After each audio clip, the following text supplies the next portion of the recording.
कैसे हैं आप सब लोग। ब्यूटीफुल सक्सेस स्टोरी लेकर के आई हूँ। नाम मेंशन करने के लिए मना किया है, इसलिए मैं नाम नहीं ले सकती हूँ। रिलेशनशिप सक्सेस स्टोरी है। पर्सन ने कमिटमेंट कई सालों से नहीं दिया था और वो दे भी नहीं रहा था और इन्हें कमिटमेंट मिल गया, मतलब वो शादी करना चाहता है अब इनसे। क्या बात है, चलिए देखते हैं कि क्या है सक्सेस स्टोरी। इन्होंने लिखा है, मुझे मेरे पार्टनर से कमिटमेंट मिल गया है। 7 साल का रिलेशनशिप है, कभी भी उसने सामने से मुझे कमिटमेंट नहीं दिया है।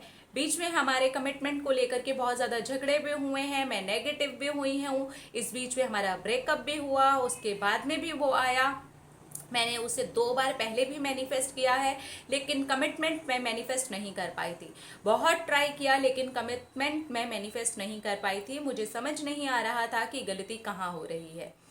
उसके बाद में जब पानी सर के ऊपर निकल गया, इतने साल बीत गए, अब घर वाले भी प्रेशर करने लगे कि शादी कर लो, शादी कर लो। समझ में नहीं आ रहा था क्या करूं, तो मैंने कहा लास्ट टाइम मैं एक टेक्निक और करती हूँ। मैंने 777 टेक्निक की और उसके साथ में मैंने अफर्मेशंस दिए।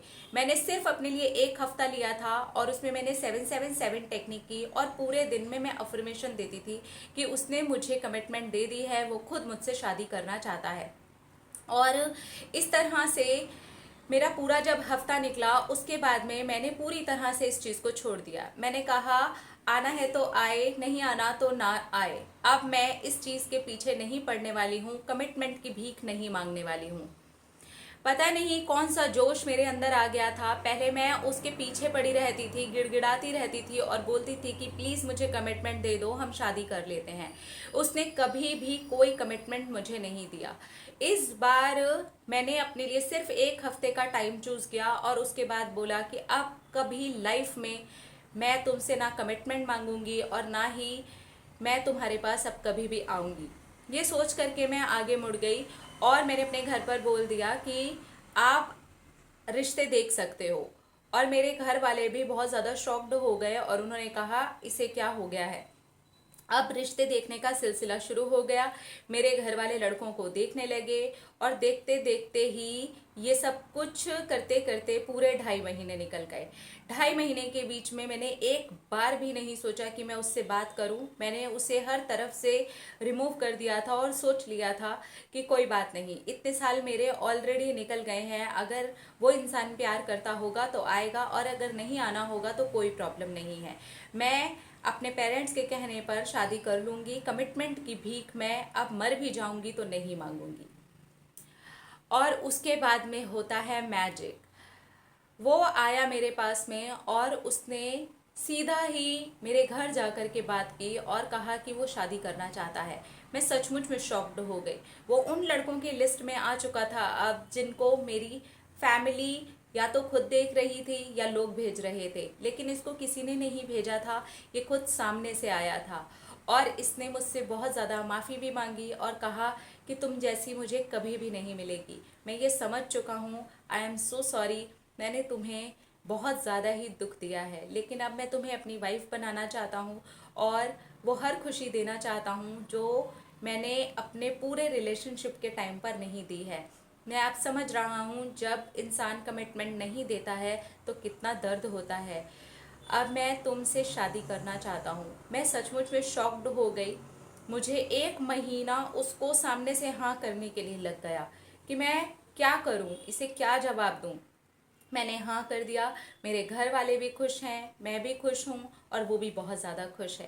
फाइनली हमारी शादी पक्की हो गई है, एंगेजमेंट ऑलरेडी हो चुकी है। उसके बाद ही मैं सक्सेस स्टोरी आपको लिख रही हूँ। प्लीज़ रिक्वेस्ट कर रही हूँ, आप मेरा नाम मेंशन मत कीजिएगा।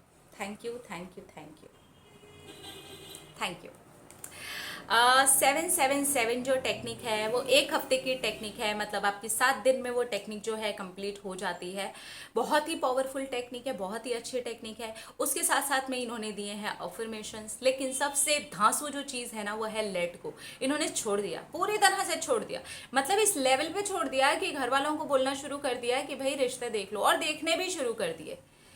उसके बाद 2.5 महीने तक इनके माइंड में वो चीज़ ही नहीं आई, मतलब ख्याल ही नहीं आया। कि तू आ चाहे मत आ, आना है आ, नहीं आना तो कोई बात नहीं, लेकिन मैं कमिटमेंट की भीख नहीं मांगूंगी। आप देख रहे हो सेल्फ रिस्पेक्ट का लेवल।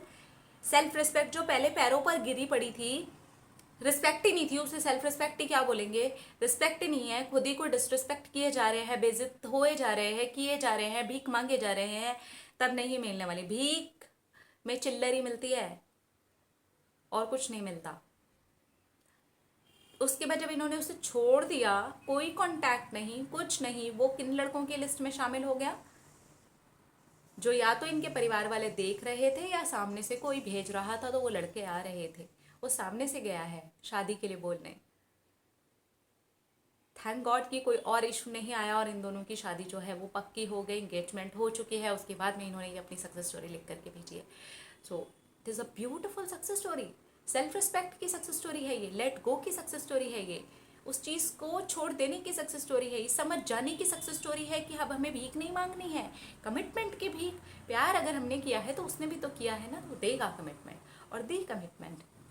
फाइनली शादी हो रही है, कंग्रेचुलेशंस। आपकी सेल्फ रिस्पेक्ट की सक्सेस स्टोरी है ये उसके आने की कमिटमेंट की सक्सेस स्टोरी तो सेकेंडरी है। पहली तो आपकी सक्सेस स्टोरी है कि आपकी सेल्फ रिस्पेक्ट आपने मैनिफेस्ट कर ली, आपने खुद को मैनिफेस्ट कर लिया, आपकी जीत तो वहीं हो गई थी।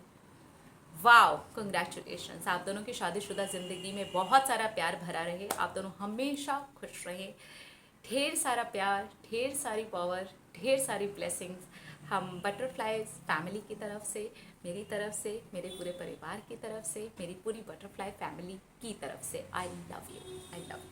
Thank you, thank you, thank you. अपने अपना रखिए ख्याल, अपने आप से कीजिए ढेर सारा प्यार, तो कि अट्रैक्ट करें ढेर सारा प्यार। I love you all. Tata.